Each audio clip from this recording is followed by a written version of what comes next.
Sugeng Rabu, selamat hari yang sepoi-sepoi kayaknya Gusti. Ini sepertinya hari ini setelah beberapa hari hujan, hari ini kita agak adem-adem dikit aja. Jadi itu very nice word ya, alias agak panas sebenarnya.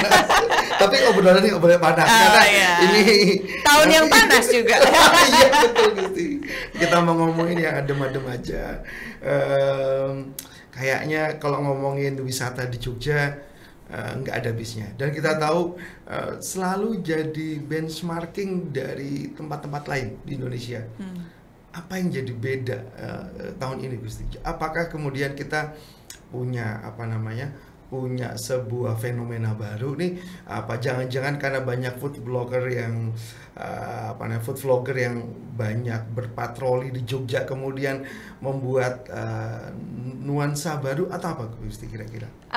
Mungkin dengan banyaknya jadi pandemi kemarin itu membawa dampak yang cukup banyak dengan Jogja. Satu dampaknya adalah perkembangan orang yang tadinya investasi di Bali, mereka pindah ke Jogja. Sehingga banyak tempat-tempat baru yang Instagramable gitu. Dan ini sebenarnya Instagramable itu bertahannya hanya short period of time. Tapi karena mereka banyak yang melakukan, sehingga ini, dan tadi banyak blogger-blogger dari semua kalangan itu datang ke tempat-tempat itu, sehingga mereka memeriahkan dunia media sosial. Itu jadi semacam tadi yang bisa sampaikan, apakah itu hanya musiman, short period aja, atau memang seberapa sih daya dorong yang kita bisa push buat teman-teman para pelaku pariwisata di Jogja ini menjadikan ini lebih lebih terberdayakan? Jadi kalau kebutuhannya adalah hanya untuk Instagram saja, tentu wisatawan ini hanya akan sekali datang ke lokasi tersebut. Karena dia satu kali ke situ maximize foto yang ada gitu, habis itu mereka pulang. Mau di-uploadnya 10 gambar nanti kapan-kapan dan lain sebagainya, tapi mereka hanya datang sekali. Sehingga ini sebenarnya musiman, tapi karena banyak yang ada di Jogja, sehingga mereka dari satu tempat pindah ke tempat lain. Tetapi di yang pertama bikin ini tentu harus satu, merubah desain atau layout dari investasinya mereka, bangunan atau view-nya yang mereka andalkan sebagai Instagram itu, sehingga bisa terus bersaing dengan yang baru.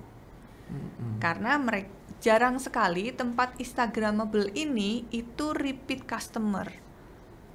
Begitu. Sedangkan Jogja itu adalah destinasi yang repeat customer-nya selalu banyak.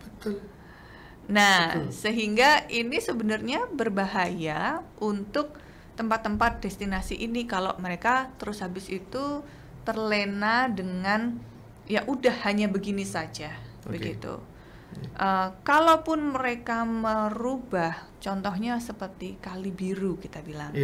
Kali Biru tahun dulu awal-awal itu kan dia luar biasa. Ngantrenya mau naik mau cuman duduk di atas, berdiri di atas itu selfie aja tuh bisa sampai 3-4 jam. Sekarang sepinya seperti apa?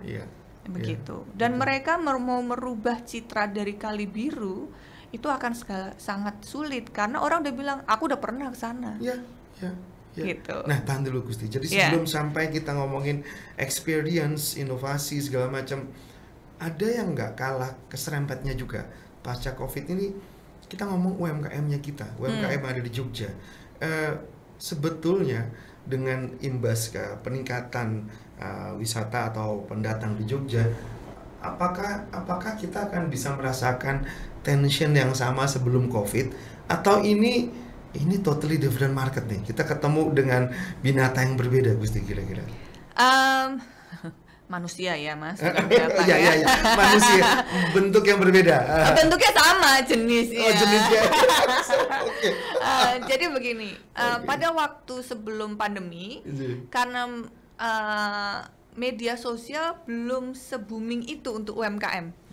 Gitu ya. Sehingga orang masih bisa, mereka tinggal datang ke cari jalan sendiri, cari mana yang ini, atau word of mouth, jadi dari mulut ke mulut, dari ketuk tular atau dibawa oleh travel leader, tour leadernya dan lain sebagainya, sehingga hanya certain area saja. Tapi pada waktu pandemi banyak sekali UMKM, bahkan usaha-usaha baru, bahkan orang yang tadinya kerja di kantoran lalu menciptakan produk UMKM, sehingga saya bilang saingannya sangat luar biasa. Kalau yang tadinya itu rame bisa menjadi sepi karena media sosial. Betul. Begitu. Sedangkan yang tadinya baru membuat bisnis saat pandemi itu malah bisa bablas gitu ya. Iya. Karena mereka dari awal sudah menata media sosialnya mereka untuk itu. Begitu. Oke. Berarti dengan konsepsi yang muncul saat ini, mereka kan tahu nih bahwa kita menghadapi era yang berbeda pasca COVID. Terus kemudian, tapi pertanyaan awalnya Gusti itu adalah, apakah kita mungkin bisa menemukan irama yang sama sebelum COVID, ataukah orang datang itu ingin merasakan experience yang berbeda, yang datang ke Jogja? Iya, orang yang datang ke Jogja sekarang mereka menginginkan something more sebenarnya. Selfie itu hanyalah salah satunya. Tapi kita memang menekankan bahwa setiap destinasi wisata harus memberikan something more. Added value-nya tuh harus something else. Walaupun dampak dari segi harga, dari segi ininya belum tentu gitu ya. Betul. Jogja ini terkenal sebagai destinasi yang quote and quote harus murah. Contohnya, UMKM di Jogja harus murah. Harga bakpia perang harga sampai yang termurah gitu ya. Parkiran di Malioboro cuman 10.000 diprotesnya luar biasa misalnya. Area sangat sensitif. Harga di Malioboro nggak boleh sama dengan kota lain, harus lebih murah.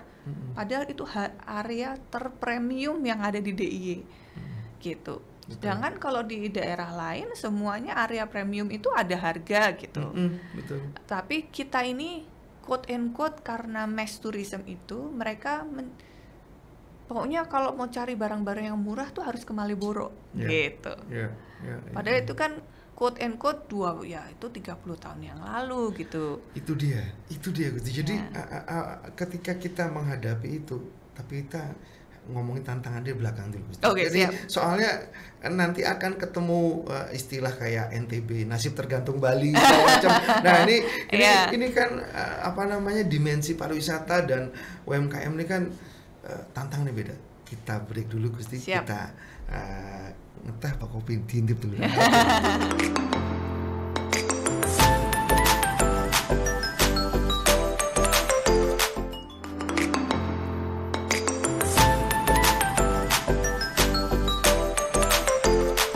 Kembali lagi Gusti. Jadi kalau tadi kita ngomongin tantangan dan kemudian ada stigmatisasi bahwa Jogja pokoknya murah. Dengan satu sisi ada persepsi bahwa itu bisa menjadi competitive advantage, tapi satu sisi yang lain, terus kapan kita gedenya?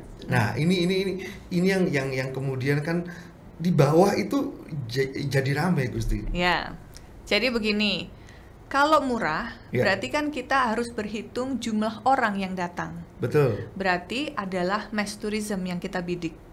Sedangkan Yogyakarta tidak dibangun untuk mass tourism. Satu, jalan. Kedua,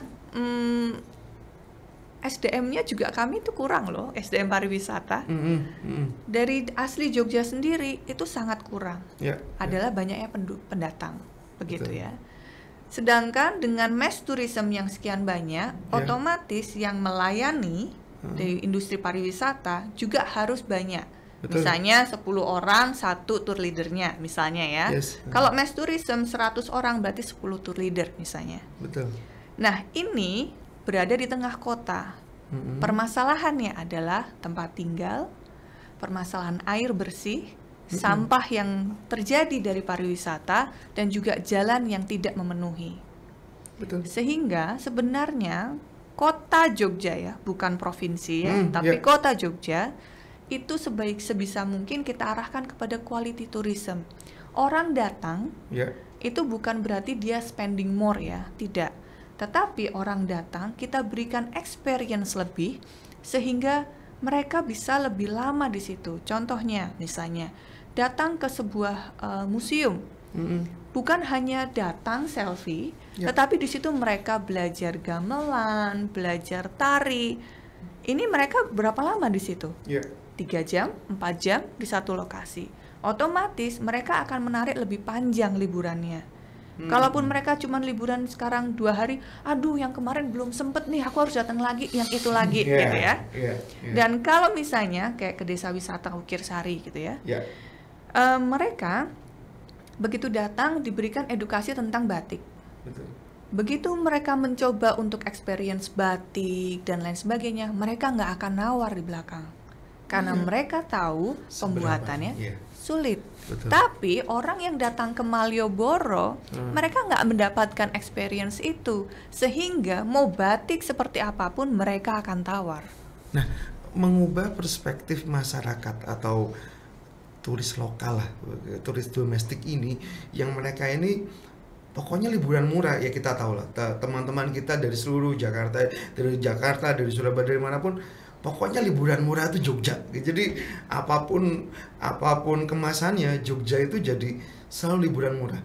Tapi dengan yang disampaikan tadi bahwa Gusti tadi bahwa ini bukan loh, ini kita bicara bahwa ada sebuah konsep unique experience, ada sebuah konektivitas, dan itu nggak harus centralized. Itu yang selama ini kan nggak banyak pelaku pariwisata yang kemudian bisa langsung tune in ke sana, Gusti. Iya betul, karena memang industri kita itu terbiasa duduk nyaman. Tentu kalau kursi itu digoyang, mereka belum tentu mau berubah, mau pindah posisi gitu ya. Ya udahlah, biar agak gedengling-dengling, yang penting mereka tetap duduk nyaman gitu ya. Itu ada juga. Tetapi ada juga teman-teman industri yang mereka langsung gesit untuk berubah. Begitu. Contohnya sekarang konsep green hotel banyak gitu. Konsep eco-living, vegan option, itu juga perubahan zaman ya. Nah, experience itu juga banyak dilakukan, dimasukkan, tetapi ini edukasi harus dari dua sisi. Bayangkan misalnya saya menawarkan sebuah desa wisata. Di desa wisata kita 8 jam. Nanti begitu kita ngasih itinerary-nya, jalan ke sawah, terus bersepeda dan lain sebagainya, itu appealing for some, it's not appealing for most. Betul. Akhirnya plan itu ditolak mentah-mentah oleh wisatawannya. Nah, tapi kalau UKM-nya nih, menurut saya, jadi UKM-nya sendiri itu kadang ya, kalau kita tanyain modal dari mana, pinjolnya harus bayar per bulan sekian. Jadi akhirnya saya pikir apakah ini yang kemudian menciptakan lingkaran nggak sehatnya itu, Gusti? Betul, karena kalau memulai sesuatu dari pinjaman itu udah pasti nggak sehat. Lebih baik antara satu, mereka kerja di tempat lain dulu, menabung untuk mendapatkan modal tersebut, atau mereka bisa memulai dari yang zero cost. Yaitu jangan pinjam dulu, tapi jadi reseller. Sebenarnya opsi itu banyak, hanya saja terkadang mimpi yang nanti kalau kamu jualan skincare, kamu hutang dipinjol 5 juta, kamu dapat sekian, sebulan kamu dapat 20 juta, 5 jutanya ini 3 hari kebayar gitu. Apalagi Gen Z ya. Wah, gitu ya. Sudah. Iming-iming itu ada gitu ya.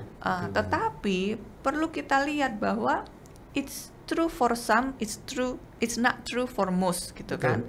Karena persaingan di media sosial itu sekarang udah luar biasa. Udah bukan hanya UMKM di situ, caleg dan ini juga semuanya promosi di media sosial. Begitu. Belum nanti selebriti yang jualan UMKM dan lain sebagainya. Ini produk dari luar. Saya sepakat Gusti bahwa memang kita butuh endorsement yang saling mengikat, baik antar social media influencer maupun dengan pelakunya itu sendiri. Tapi kan seringkali nih permasalahannya anak mudanya tapi yang punya duit bapak ibunya gitu nggak gitu. Jadi orang yang datang ke Jogja tuh kepisah seperti itu. Kalau anak-anak mudanya mungkin bisa kita berikan semacam edukasi bahwa ke Jogja nggak melulu cuma mainan skuter di Malioboro kok. Betul, udah nggak boleh by the way. Udah nggak boleh by the way ya. Iya.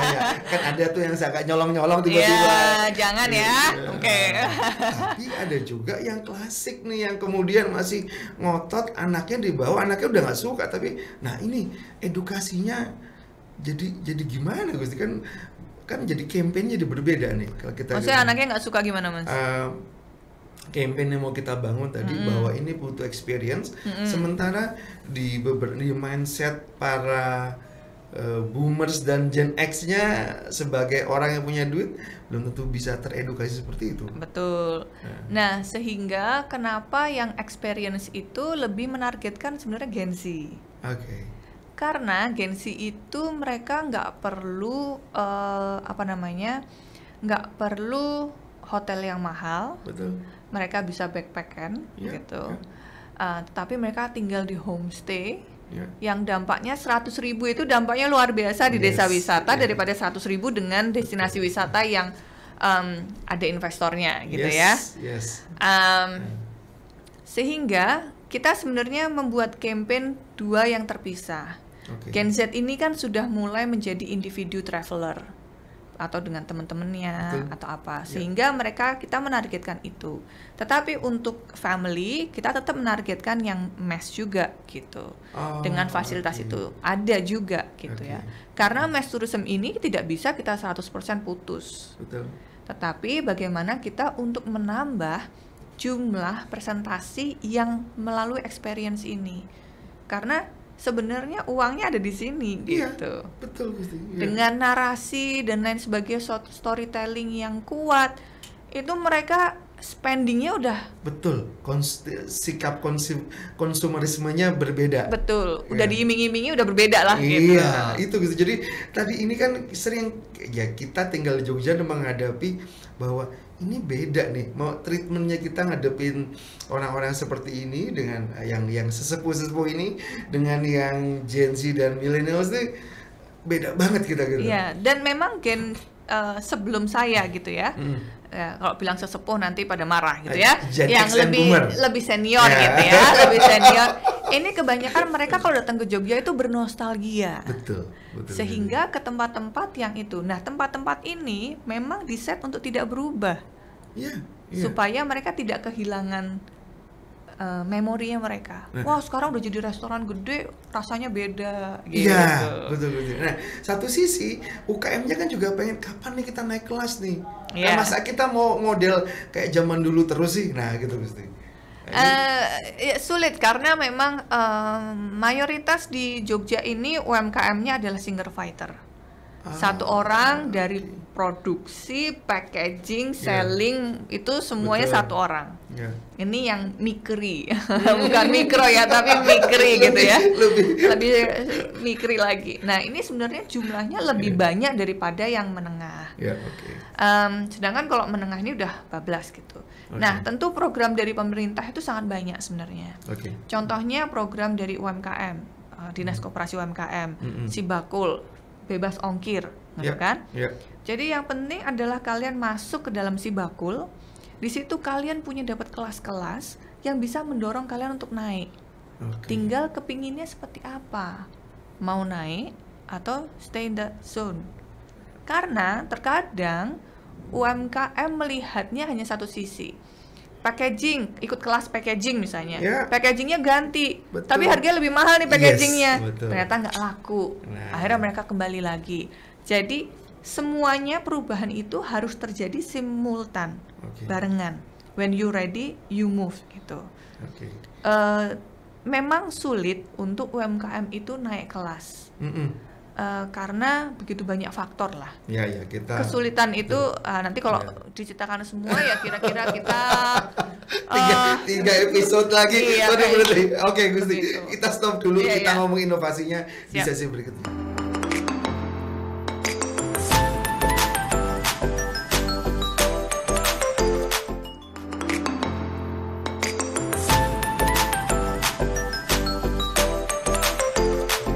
Kembali lagi. Jogjanya istimewa, terus kemudian tapi istimewa tuh bukan karena ada undang-undangnya doang. Yang tadi disampaikan oleh jenengan tadi itu lebih loh. Kita bisa melihat bahwa kita punya kok values yang mungkin gak bakal dimiliki oleh daerah lainnya. Apa sebetulnya yang ingin diperkaya dari teman-teman di keraton, di mana, di Pemda juga untuk mengangkat itu, Gusti? Jadi kita bisa membahas tentang beberapa aspek kalau dari keistimewaan ya. Pertama, karena gubernurnya seumur hidup gitu ya, sehingga visinya itu berkelanjutan. Setuju. Tidak berganti tergantung 5 tahunan. Iya. Tapi kita nggak mau masuk terlalu dalam ya, Mas. Nanti basah. Hindari tepi jurang kita. Iya. Sehingga visinya itu berkelanjutan. Baik, gitu. Terutama visi seperti sustainability, penataan kota, penataan ini adalah long term plan yang tidak bisa selesai dalam 5 tahun. Nah, itu satu aspek. Yang kedua, kita punya pertanahan, di mana tanah-tanah mayoritas ini adalah milik Sultan Ground. Itu ada tanah TKD, tanah SG sendiri, ada tanah PAG dan lain sebagainya. Dan contohnya perkembangan pesat rumah sakit, lahannya di lahan apa? Lahan SG. Dengan ya biaya sewa yang kontraan aja kayaknya lebih mahal daripada situ gitu ya. Ya ini adalah itu kan hal-hal yang nggak pernah dilihat. Betul. Satu-satunya gubernur yang memakai rumah pribadi, kantornya adalah tanah pribadi, itu hanya Jogja, gitu. Bukan pakai tanah negara. Lalu kalau kita melihat lebih besar lagi, biaya sewa TKD itu sangat murah. Orang menanam itu istilahnya begini, Ngesot Dalem punya planning namanya Lumbung Mataram. Contohnya adalah semen. Di semen Gunung Kidul itu lahannya sekian hektar dedicated untuk agrobisnis, di mana sayuran yang bermacam-macam ini dikelola oleh semua pedukuhan yang ada di situ punya jadwal rotasi, begitu.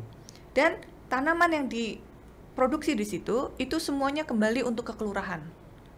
Sehingga apa? Kalau kita melihat adalah ketahanan pangan, satu untuk warganya tahanan pangan itu penting. Kedua, inflasi terkontrol. Kalau kita mau bawa ke bahasa Gen-Z adalah carbon footprintnya rendah, asik, gitu ya. Nah, sehingga ini programnya bisa terlaksana karena tanahnya TKD.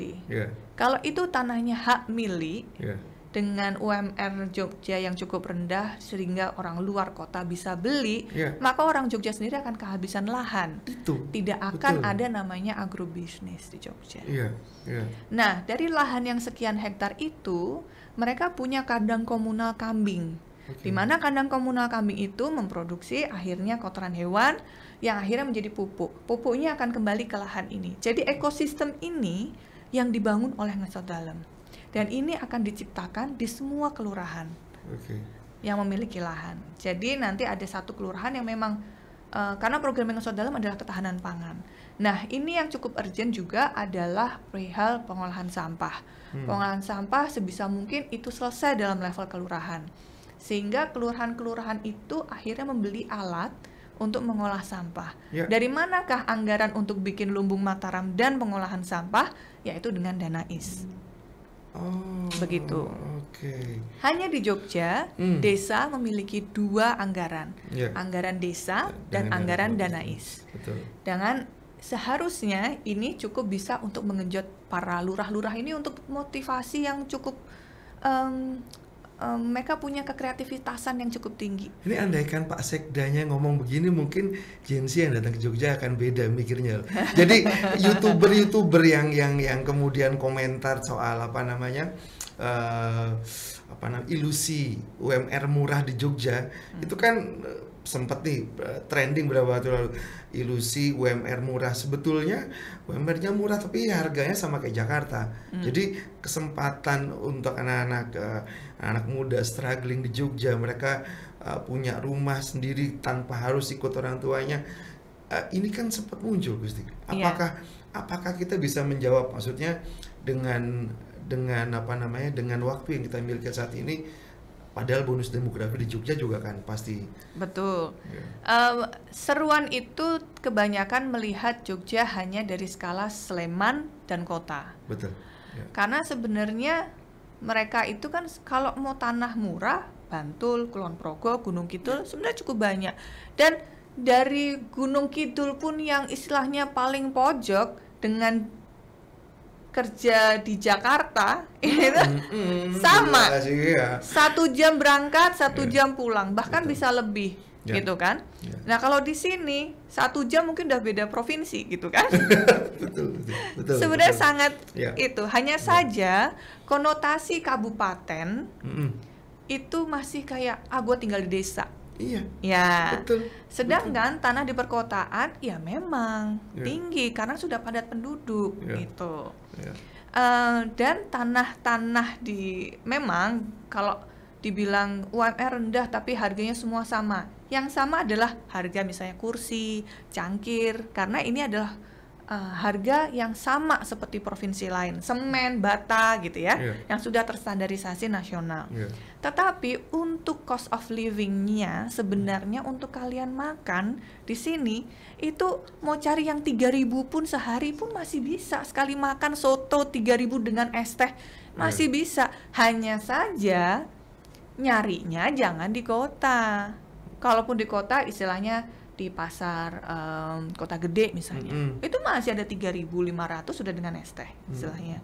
Tapi kalau di Malioboro nggak mungkin. Soalnya yang ngomong nih ini anak Seturan versus Prawiro Taman. Jadi lifestyle-nya sekarang udah beda anak gitu. Nah, itu hanya dilihat ya, kalau memang itu nggak sampai ya jangan ke sana gitu kan. Iya betul itu. Istilahnya ya kalau kita mau gaji kita sekian tapi kita mau belinya NMAX gitu. Ya jangan loh, nabung dulu lah. Kalau enggak make a side business atau apapun itu, dan sekarang dunia pun juga sudah terbuka untuk itu. Kemudahan untuk mencari pendapatan yang lain. Ya. Nah, mungkin itu Gusti yang challenge itu yang kita hadapi. Tapi maksudnya gini, dialog terbuka seperti ini itu belum tercipta di platform kayak TikTok, YouTube, sehingga stigmanya kalah duluan sama para seleb media yang kemudian hati-hati Mas, hati-hati. Ini kita dulu berusaha halus mungkin. Jadi kadang kan itu gitu. Jadi sebelum kita bicara banyak hal, ya itu mengistimewakan Jogja kita. Sekarang lihat aja, saya bilang nggak perlu kita balas seperti hal itu, karena itu istilahnya ya kayak ngipasin api lah Mas gitu ya. Tapi sebenarnya masyarakat sendiri pun bisa melihat bahwa semakin banyak kok orang yang mau tinggal di Jogja. Padahal UMR-nya rendah. Why? Gitu kan? Kenapa?